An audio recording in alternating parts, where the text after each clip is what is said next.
Coming up, pro-life filmmaker Jason Jones tells us how he's helping Christians who are in danger in Afghanistan.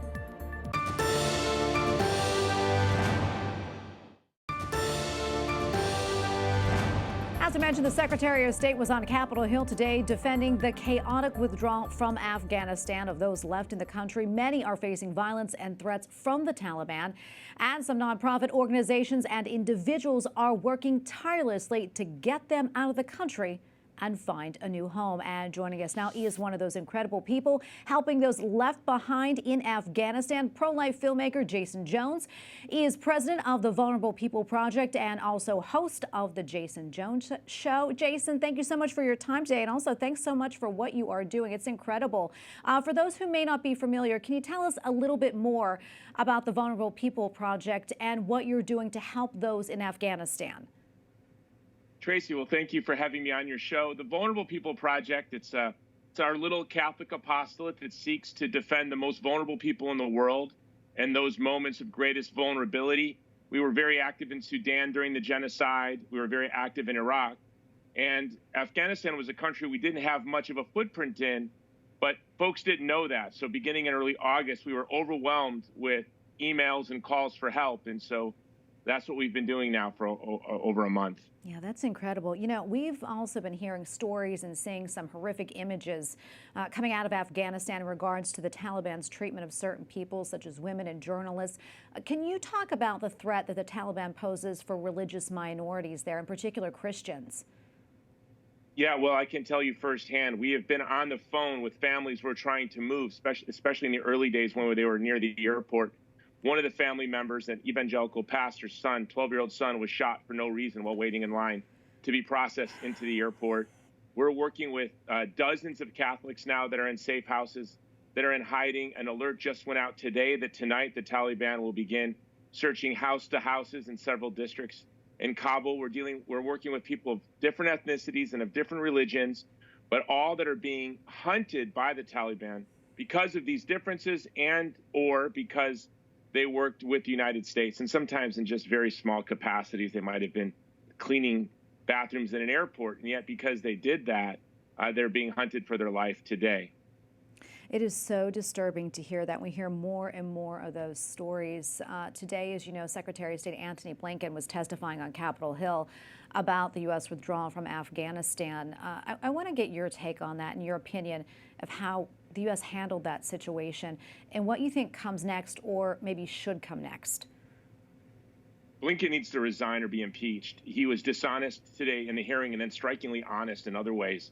I was surprised that he admitted that the Secretary of the Interior of Afghanistan is a part of the Haqqani network. In fact, he's the son of the founder of the Haqqani network, an al-Qaeda affiliate. Almost all of the members of the new government are members of al-Qaeda or al-Qaeda affiliates. We lost $80 billion in weapons.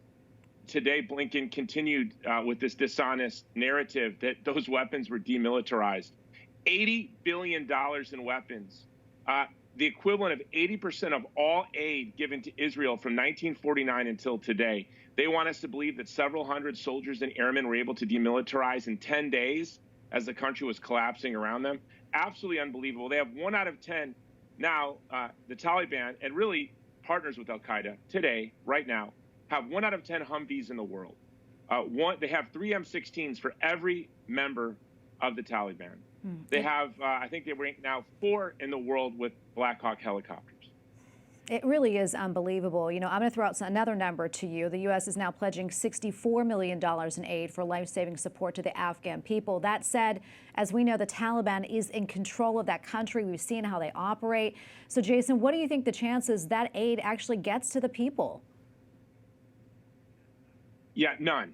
Absolutely none. In fact, we're seeing now minorities are being taken out, driven out, putting in vans and trucks, driven out and killed. Women are already being stoned.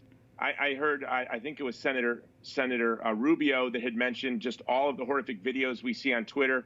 So you get all of this, well, they're going to be a better Taliban. They're going to treat women with respect. And the media is demanding, why don't they have more women in their government? How about why are they stoning women already? Why you can go to Twitter and see these horrific videos. Families that I'm working with that are in hiding, they can't look away. They're trying to follow this news around them, and they're finding it on social media, and they're horrified to see these images on Twitter that are happening right next to them. In some cases, people that we're working with are actually going out and recording this video so we can share it with the world. And then you have Blinken looking the camera in the eye and talking about how the Taliban is going to be our partners in human rights, our partner in defending women's rights. But then in the same day, today in the same hearing, he admits that the Secretary of Interior is a part of the Haqqani network, an al-Qaeda affiliate.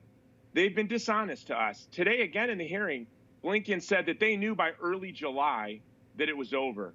Well, it was on July 7th, I believe, that President Biden took to the airways to say we had nothing to worry about.